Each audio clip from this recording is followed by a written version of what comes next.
Hey everybody, it's Brenda, your Queen Bee of RVs, coming to you from the National RV Training Academy with the next round of our series, Decoding RVs. We have already covered that there are two main types of RVs out there, the motorized and the towables, so today let's put the focus on some of those towing terms. When I made the switch from a motorized to a towable RV, it was overwhelming hearing about all the things you need to remember to make the connections, do them properly, and hopefully arrive at your destination with your safety, your trailer, and your dignity still intact. So if you're new to towing or thinking about getting into it, let me introduce you to several definitions that can help with the process. A travel trailer hitch is mounted to the frame of the tow vehicle and provides the connection between the vehicle and the trailer.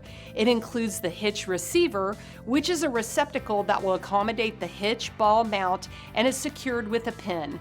Both receivers and hitch ball mounts come in different sizes and configurations to raise or lower the height of the hitch ball to match the trailer you are towing.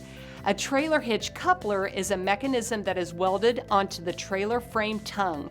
The coupler fits over and pivots on that hitch ball. Now the fifth wheel receiver has a special hinged plate that is mounted in the bed of the truck that is towing the RV. Some fifth wheel owners opt for the Gooseneck Hitch, which resembles the hitch ball described earlier, and it's still located in the bed of the tow vehicle. A fifth wheel trailer has a kingpin and a coupler that are mounted to the front of the RV.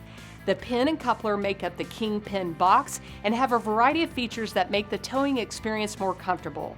One more important term to learn in the beginning stages of towing is the 7-pin connector. Your tow vehicle uses a 7-pin electrical connector to not only operate turn signals, brake lights, backup lights, and running lights, it also charges the battery in the RV and engages the trailer brakes. It is critical that your RV and tow vehicle have a fully functional and properly wired 7-pin connector for a safe towing experience. I learned all of this and more at the National RV Training Academy, where I became a certified RV inspector and registered technician, and you can too. Head over to nrvta.com and click on programs to find out more.